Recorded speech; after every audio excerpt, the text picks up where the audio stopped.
Bonjour à tous, on se retrouve pour un nouvel épisode de Lord of Mysteries.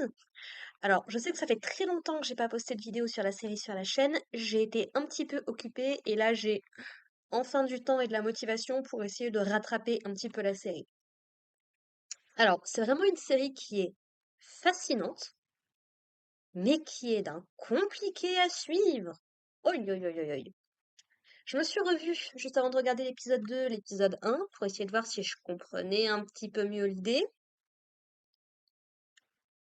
Et on va essayer de résumer un petit peu cet épisode 2 qui est un petit peu compliqué aussi dans ce qui s'y passe. Donc en gros, notre personnage principal, donc, alors j'ai pas retenu son nom d'origine, mais qu'on va appeler Klein, a décidé de rejoindre l'organisation des Faucons de Nuit, qui est donc un groupe constitué de différents transcendants, du coup, qui sont des personnes qui ont obtenu des pouvoirs grâce à des potions. Et du coup, donc, Klein va réfléchir un petit peu, mais va accepter de rejoindre le groupe, notamment en passant par un bar, du coup, un pub, qui s'appelle le Hound Pub. J'ai beaucoup aimé le fait qu'il y ait un espèce de canidé dessiné sur la carte de visite du pub, potentiellement un loup, vu l'histoire qu'on nous raconte un peu sur le mythos de cet univers-là. Et donc, du coup, c'est comme ça qu'il a accès plus ou moins au quartier général secret de l'organisation, qui du coup a pour couverture d'être une espèce d'agence de sécurité qui retrouve un petit peu des personnes ou des objets disparus, par exemple, qui résout peut-être des crimes. J'imagine que c'est pour ça qu'ils se sont retrouvés dans la maison de Welsh et Naya, qui étaient des camarades de Klein, si j'ai bien compris, qui ont eu une mort un peu particulière, quoi. Voilà. Donc Lane va réfléchir un petit peu à quel type de potion il veut avoir. Alors, le groupe des Faucons de Nuit, si j'ai bien compris, n'a que 4 potions qui mènent donc à 4 voies différentes pour atteindre le divin sur les 22 qui existent dans cet univers-là. Donc, ils ont le collecteur de cadavres, je crois que c'est comme ça que ça s'appelle, l'insomniaque, le devin et le chercheur de mystère, je crois. Alors, vu le titre de la série, je m'attendais à ce que Klein choisisse cette dernière potion, mais il va plutôt choisir le devin, puisque lui, c'est un petit peu tout ce qui est mysticisme qui l'intéresse. Et surtout, donc, il va aller voir Neil, qui a l'air d'être un alchimiste, donc qui est capable de produire les différentes potions en ajoutant plein de trucs différents. J'aime beaucoup parce que Klein, à un moment, se dit est-ce que c'est vraiment comestible comme truc? Est-ce que je vais pas m'empoisonner? Sachant qu'il y a de la ciguë dedans, j'avoue, je me serais posé la question aussi, perso. Et du coup, donc, qui va lui présenter donc un carnet de l'empereur Rosel, qui est un empereur qui était là il y a 300 ans par rapport à l'époque actuelle, si j'ai bien compris. Et il me semble que Klein se posait la question si ce n'était pas un transmigrateur comme lui, puisque donc Klein a bougé de dimension ou quoi que ce soit, comment ce monde fonctionne. Et visiblement, vu que l'empereur écrivait dans ses carnets en chinois simplifié, visiblement, oui, d'une manière ou d'une autre, il vient de la dimension de base de Klein. Voilà. Donc, alors que tout le monde, ça fait des années qu'ils essayent de déchiffrer les carnets et les notes qu'a pris l'empereur, bah en fait, Klein, du coup, arrive à le déchiffrer super facilement parce que c'est basiquement sa langue natale, en fait. Et donc, l'empereur parle de trucs.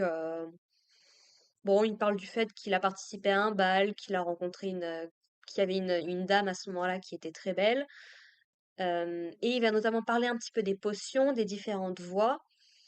Et alors, j'en ai retenu une, je n'ai pas retenu les deux autres, mais il va préciser que il y a 3 voies qui sont les mieux adaptées à la situation, dont la potion du devin, et qu'apparemment les connaissances qu'ils avaient à l'époque sur tout ce bazar-là n'étaient peut-être pas forcément les bonnes, que lui-même a fait des choix peut-être un petit peu hâtifs.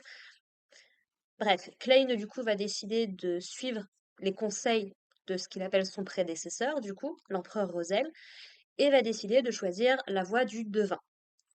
Et alors c'est un petit peu compliqué du coup, une fois qu'il a absorbé la potion, donc Neil lui dit d'essayer de visualiser d'abord un objet qui existe dans ce monde et ensuite d'imaginer un objet qui n'existe pas dans ce monde, ce qui est une chose très très compliquée honnêtement. Et en fait, apparemment, donc ses pouvoirs débordent un petit peu, c'est un processus assez normal une fois que tu as pris la potion, mais ça déborde peut-être un petit peu trop au niveau de Klein, donc il doit essayer de se concentrer, de se focaliser. Donc voilà, il se passe des trucs un peu mystiques qu'on sait pas forcément très très bien ce qui se passe. Le rapport de cet épisode avec l'épisode 1, je sais pas très très bien, surtout notamment avec le délire du fou et tout, de tout ce qui s'est passé, je ne sais pas. Mais voilà, donc il a fini par à peu près s'habituer à la potion, et ses nouveaux pouvoirs de devin lui offrent notamment la vision spirituelle, je crois, qui lui permet de détecter l'aura des gens, et par exemple de déterminer bah, leur état de santé, par exemple. Et apparemment, donc Neil, ne serait pas forcément en bonne santé. Maintenant, c'est un vieil homme, donc c'est compliqué. Il voit également des yeux derrière Neil. Bon, apparemment, Neil, ça le dérange pas plus que ça. Il dit non, mais t'inquiète, c'est juste qu'il y a un rituel qui est en cours, t'inquiète pas. Il le prévient quand même qu'il peut avoir des hallucinations. C'est plutôt intéressant puisque donc le capitaine des Faucons de la Nuit qu'on avait rencontré dans le dernier épisode va l'amener un petit peu, comment dire, payer ses respects à d'anciens faucons de nuit qui, semblerait-il, ont perdu l'esprit à cause de leur pouvoir de transcendant. Donc c'est pas quelque chose qui est sans risque. On rencontre vite fait quelques personnages qui vont très certainement avoir de l'importance plus tard dans la série, qui ont chacun du coup différentes voix. Je peux me tromper, hein, mais il me semble qu'on n'a pas vu de devin encore. Voilà. Et du coup, donc, Klein va avoir sa première mission avec Léonard, qui est du coup un autre personnage qu'on avait rencontré dans l'épisode dernier. Celui qui tient le bouquin, il est très associé aux pétales de fleurs, qui lit des livres et tout. Un personnage qui a l'air d'être vachement sympathique. Et donc, du coup, ils ont pour but de retrouver un petit garçon qui a priori disparu. Et du coup, Klein va utiliser ses pouvoirs de devin, et il a acheté une espèce de canne de sourcier pour l'aider là-dedans, pour du coup essayer de déterminer un petit peu où se trouve l'enfant. Donc ils vont finir par le retrouver dans une maison, que Klein va décrire plus tard comme étant un endroit que Klein, avant de se tirer une balle, avait déjà visité et qui a l'air de beaucoup l'attirer. Il va y revenir d'ailleurs à la fin de l'épisode. L'épisode s'arrête là-dessus. Qui apparemment donc aurait un lien avec le fameux carnet que tout le monde recherche, qui a apparemment rendu un peu ses camarades et Klein lui-même totalement fous. Et donc du coup, il va y avoir deux kidnappeurs dont Léonard va assez rapidement se débarrasser, sauf que il va y avoir une plume, une espèce de plume transparente qui tombe près d'eux, qui a l'air de les réanimer et surtout qui les fait fusionner en un espèce de monstre, donc dont Léonard arrive assez facilement également à se débarrasser. Mais apparemment, donc ce sont des transcendants eux aussi, des transcendants sauvages, comme le dit la traduction, qui en fait ont complètement pété les plombs, quoi. Et c'est intéressant parce que je me demande si la créature, ce qui leur est arrivé, je me demande si ce n'est pas ce qui est arrivé à la personne que l'on voit au tout début de l'épisode 1. On voit Klein qui est en train d'affronter un truc un peu bizarre, qui a l'air de provoquer une explosion de malade à ce moment-là. Je me demande si les deux peuvent pas être liés. D'autant que les faucons noirs, les faucons de la nuit, ont un espèce d'endroit qui ressemble un petit peu à une église ou à un sanctuaire, un petit peu comme ce qu'on voit au début de l'épisode 1. Donc voilà, je sais pas, il y a peut-être des liens potentiellement. J'essaye de comprendre un peu, de donner du sens à cette série, c'est pas évident. Voilà. Léonard a quelque chose d'un petit peu bizarre. Il a son ombre à un moment qui glitch un petit peu. On n'en voit pas plus, il a l'air. Apparemment, il y a quelque chose chez Klein qui l'attire, même s'il précise pas beaucoup plus ce que c'est. Et il a l'air, du coup, voilà, intéressé par Klein, mais pour l'instant, on n'en sait pas plus. On en apprend un petit peu sur la mythologie aussi de cet univers-là, donc qui forcément a un créateur, toujours. Si j'ai bien compris, donc le créateur serait sorti du chaos en produisant le premier rayon de lumière, Un de ses yeux serait devenu le soleil et l'autre serait devenu la lune rouge qu'on voit dans ce monde-là. Et du coup, ses oreilles se seraient transformées en loup. C'est pour ça que c'est intéressant par rapport au Hound Pub. Et son corps serait devenu la terre et les étoiles, si j'ai bien compris. Voilà. Je peux me tromper, mais je crois que c'est à peu près ça.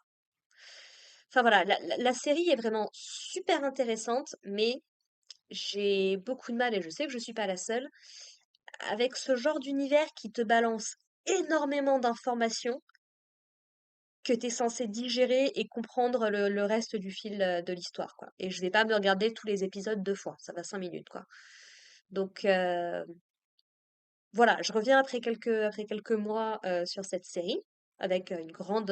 j'ai bien l'intention de la finir, parce que je crois il y a 13 épisodes, donc c'est pas une série qui est très très longue pour l'instant.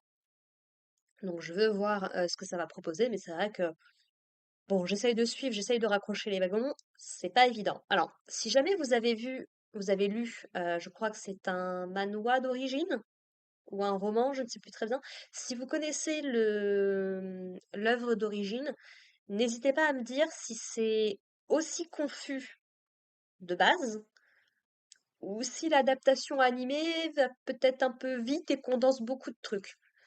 Pour savoir un petit peu l'œuvre d'origine, comment est-ce qu'il faut qu'elle soit prise, parce que c'est pas évident. Il y a des fois, je peux être capable, même sans avoir vu l'œuvre d'origine, de déterminer si l'adaptation a quelques problèmes. Par exemple, Shadow House, la première saison, j'avais senti qu'à la fin de la saison 1, ça déconnait un petit peu. Summer Pocket, pareil, j'avais senti qu'il y avait un truc qui était pas foufou. Donc voilà, n'hésitez pas à me dire ce que vous en pensez, et puis bah voilà, je vous propose qu'on se retrouve. Alors, je rappelle, on ne spoile pas, laissez-moi quand même apprécier, me faire mes petites théories. Ne confirmez pas ou n'infirmez pas nécessairement ce que je pense. Tant que vous me laissez découvrir le truc dans son ensemble, là, on sera bien. Mais voilà, n'hésitez pas à me dire, à me donner vos remarques là-dessus.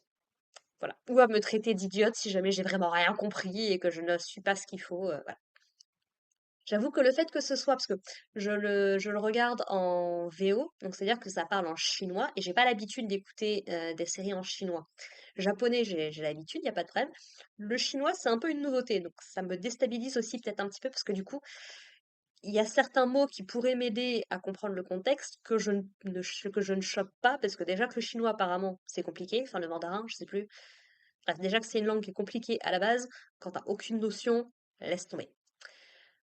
Enfin voilà. Bref, sur ce, nous on se retrouve la semaine prochaine, c'est ça, pour parler de l'épisode 3. Et puis bah, en attendant, écoutez, portez-vous bien, prenez soin de vous, prenez soin de vos proches, et puis à la prochaine. Allez, bye les gens.